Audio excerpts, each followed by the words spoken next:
Hello friends, आपका स्वागत है एक बार फिर माइक्रोबायोलॉजी। आज हम कुछ नया टॉपिक पढ़ने जा रहे हैं। बी फार्मा थर्ड सेम का माइक्रोबायोलॉजी हम चालू करेंगे। इसमें कुछ अलग अलग स्कोप के बारे में इसका सामान्य इंट्रोडक्शन पढ़ेंगे। फिर हम लाइन वाइज इनके एल्गी और अलग अलग टॉपिक सिलेबस के रिलेटेड हम डिस्कस करेंगे। तो आप बने रहिए मेरे साथ। शुरू करते हैं माइक्रोबायोलॉजी। माइक्रोबायोलॉजी सबसे पहले डेफिनेशन पढ़ेंगे। Microbiology the study of living things, मतलब माइक्रोबायोलॉजी के अंदर लिविंग थिंग्स की स्टडी की जाती है। लिविंग थिंग्स जो होते हैं उनका अध्ययन किया जाता है विदाउट मैग्नीफिकेशन, जिसे हम अपनी आंखों से नहीं देख सकते हैं, जिनके देखने के लिए microscope, light microscope, pic graphic photo image का उपयोग किया जाता है। ऐसे किया जाता है। उदाहरण के लिए हम देख सकते हैं जैसे कोरोना वायरस स्ट्रक्चर हमने पढ़ा है। वो उनके वैज्ञानिकों ने डेवलप किया, किसी माइक्रोस्कोप की सहायता से उन्होंने डेवलप किया है। इस ऐसे ही माइक्रो ऑर्गेनिज्म के संबंधित हम जानेंगे और बैक्टीरिया, फंगी, वायरस, प्रोटोजोआ संबंधी हम अध्ययन करेंगे। कॉमन ये टाइप कितने अलग होते हैं? एल्गी है, प्रोटोजोआ है, बैक्टीरिया है, आर्चा है, एनिमल्स होते हैं। कैरोलोइस लिनियस नामक जो वैज्ञानिक हुए हैं उन्होंने इनको क्लासीफाई किया है। डिफरेंट डिफरेंट कैटेगरी में इनको क्लासीफाई किया गया है। पहला क्या, फंगी क्या होता है? यूकेरियोसाइट होते हैं और मेम्ब्रेन बाउंड न्यूक्लियस होते हैं। सबसे पहले हमने ये पढ़ा है कि फंगी का सामान्य उदाहरण मैं अपने घर में ही बताता हूँ। फूफून फूफून के रूप में आप देखते हैं कि वहाँ स्ट्रक्चर गांठेदार संरचना होती है, स्पोर्स होते हैं और हाइजीन होते हैं, जो अलग अलग स्पोर्स में बढ़ते जाते हैं और इसको पर्टिकुलर सरफेस को कवर कर लेते हैं और उसको डिस्ट्रॉय कर लेते हैं, ख़राब कर देते हैं उसको। अब अगला पढ़ेंगे प्रोटोजोआ क्या होता है। सिंगल सेल होती है और इसमें अलग अलग सेक्सुअल और सेक्सुअल मतलब अलैंगिक और लैंगिक जनन इसमें होता है। इसमें हम पढ़ेंगे, पहला है स्यूडोपोडिया, मतलब यह होता है कि यह ऐसी संरचना होती है या ऐसे जीव होता है जो जिसको मतलब मुड़ना होता है, उधर अपने शरीर को घुमा लेता है और उधर नई आकृति बन जाती है और उधर मुड़ जाता है। सीलिया मतलब रुईदार संरचना होती है जो प्रश्नल में कार्य करती है, मतलब घुमावदार घूमने में के लिए कार्य करती है एक स्थान से दूसरे स्थान में। फ्लैजिला और न्यूक्लियस के बीच आप फ्लैजिला आप देख सकते हैं, ऐसे होते हैं। एल्गी का सामान्य उदाहरण मैं यूँ बताऊँ कि आपके तालाबों में देखी होगी कांजी, उनको ही एल्गी कहा जाता है। ये क्या होता है? ये अपने भोजन स्वयं बना सकते हैं। ये यूनिसेल्युलर या मल्टी सेल्युलर भी हो सकते हैं। बहुत सारे एल्गी हो जो पूरे तालाब को भी कवर कर सकती हैं, उसको मल्टी सेल्युलर कहा जाता है। और इनमें क्लोरोफिल कहा जाता है। फोटोसिंथेसिस के या प्रकाश संश्लेषण की क्रिया के द्वारा ये अपना भोजन स्वयं बना सकते हैं। अगला हम पढ़ेंगे बैक्टीरिया, आर्चिया। बैक्टीरिया का nuclei unicellular and lack of nuclei है। बैक्टीरिया और आर्चिया के अंदर न्यूक्लियस प्रेजेंट नहीं होता है, मच स्मॉलर देन यूकेरियोसाइट होते हैं। ओरिजिन और लाइफ में आते हैं अब हम, जो डार्विन ने लिखी थी। उन्होंने क्या कहा था कि नॉन लिविंग थिंग्स से ही लिविंग थिंग्स का जन्म होता है, मतलब अजीवित वस्तु से ही जीवित वस्तु का जन्म होता है, ऐसा उन्होंने कहा था। उन्होंने कहा था कि कौन जो रहता है, मतलब मक्का के बीच में अपने आप जंतुओं का पैदा होना, ऐसा उन्होंने कहा था। जो फिश हैं या सूखी हुई झील और मरी हुई मछलियों से नई मछलियाँ पैदा होना पानी आने पर, ऐसा उन्होंने कहा था।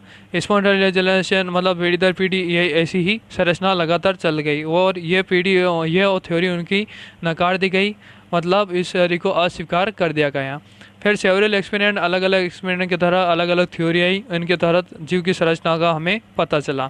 सबसे पहले स्टार्ट करते हैं हम रेडिश एक्सपेरिमेंट। उन्होंने क्या कहा, 3 मांस के शोरबा को और 3 डिब्बे लेकर अलग अलग डिब्बों में अलग अलग मांस का शोरबा रख दिया और एक डिब्बे को अनशील्ड रखा, एक को सील्ड कर दिया और एक को फ्लास्क के ऊपर कवर से ढक दिया। उन्होंने क्या पाया, जो अनशील्ड था उसमें माइक्रो ऑर्गेनिज्म की और मक्खियाँ आकर और उसमें लार्वा देने लग गई और उसमें माइक्रो ऑर्गेनिज्म में ग्रोथ होने लग गई। 2 डिब्बे थे और दोनों, एक शील्ड था उसमें कोई माइक्रो ऑर्गेनिज्म की ग्रोथ नहीं हुई और फ्लास्क के कवर था उसके ऊपर माइक्रो लार्वा देने लगे, पर उसमें भी माइक्रो ऑर्गेनिज्म की ग्रोथ नहीं हुई। इस थ्योरी से हमें पता चलता है कि जीवित वस्तु के रिप्रोडक्शन के लिए जीवित वस्तु होना आवश्यक है, तभी पीढ़ी दर पीढ़ी संरचना आगे बढ़ेगी।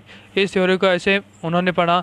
आगे लुइस पोस्चर आए, उन्होंने फ्लास्क जो शॉन मैनेक फ्लास्क के तरह उन्होंने कहा, उन्होंने जो केमिकल होते हैं जीव ऑर्गेनिज्म में, उन्होंने इस फ्लास्क में फिल कर दिया और इसको बॉईल करने लग गए। वो लगे कोई भी, ये ऐसा था कि इसमें बाहरी वातावरण की कोई भी डस्ट इसमें प्रवेश नहीं कर सकें।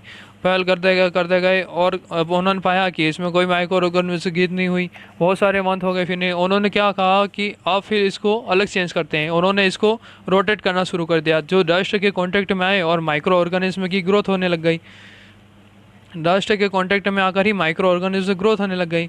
ऐसा उन्होंने कहा कि एक अकेले से जंतु पैदा नहीं हो सकी, या माइक्रो ऑर्गेनिज्म एक अकेले व्यक्ति से पैदा नहीं हो सकते हैं, या एक अकेले माइक्रोब से पैदा नहीं हो, इसके लिए बाहरी वातावरण का होना भी आवश्यक है।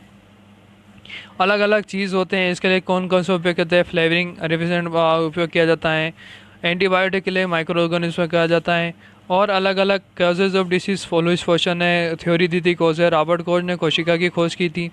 कोच एक्सपेरिमेंट में क्या होता है कि सिंपल एस्टरिंग टेक्निक इनको लागू की थी इन्होंने, और फर्स्ट क्रोमेटोग्राफी बैक्टीरिया का इन्होंने अपनी जो पेटी डिश होती उनमें इन्होंने डेवलप किया था। और इन्होंने पोस्टर ने क्या था कि भाप के माध्यम से भाप की सहायता से माध्यम जो वातावरण होता है इसको स्टेलाइज किया। टेक्निक एस्टिमेटेड टेस्टिंग थी, एस्पेक्टिक टेक्निक थी। उन्होंने क्या था, कोच एक्सपेरिमेंट में उन्होंने चाइना डिश या पेटी डिश ली, उन्होंने माइक्रो ऑर्गेनिज्म की ग्रोथ कराई और स्टैंडर्ड कर दिया, और अलग अलग माइक्रो ऑर्गेनिज्म को उन्होंने क्लासीफाई किया। अलग अलग जीन रिकॉम्बिनेंट डीएनए टेक्नोलॉजी क्या होती है कि अलग अलग जीन को मिलाकर एक नया जीन बनाना, और जिससे उन्नत बीजों का विकास हो या उन्नत माइक्रो ऑर्गेनिज्म का ग्रोथ हो, जिससे ई कोलाई एंटीबायोटिक में उपयोग किया जाता है। जीन थेरेपी क्या होता है, एक जीन को दूसरे जीन में स्थापित करके रोगों से मुक्ति दिलाते हैं। अलग अलग थ्योरी इन्होंने दी है, और फ्यूचर और माइक्रोबायोलॉजी में हम पढ़ेंगे। फ्यूचर क्या होता है, इन्होंने जैसे वैक्सीन डेवलपमेंट करना, माइक्रो डीआरएनए एआरएनए बनाना, होस्ट पैथोजन से रिलेशनशिप का पता लगाना, स्टडी माइक्रो ऑर्गन और उसके सौर के इंडस्ट्रियल एप्लीकेशन में भी उपयोग हो जाता है। और पोल्यूशन, एंटी टॉक्सिक और एंटीबायोटिक, अलग अलग प्रोडक्ट बनाने में माइक्रो ऑर्गेनिज्म, यीस्ट बनाने में होता है, कर्ड बनाने में होता है, अलग अलग माइक्रो ऑर्गेनिज्म का उपयोग किया जाता है। आपको ये सामान्य वीडियो था इसके इंट्रोडक्शन में, आगे हम इसके टॉपिक को कवर करेंगे। आपको वीडियो अच्छा लगा हो, लाइक शेयर एंड सब्सक्राइब जरूर करें, और मेरे चैनल को आगे बढ़ाने में आप मदद करें।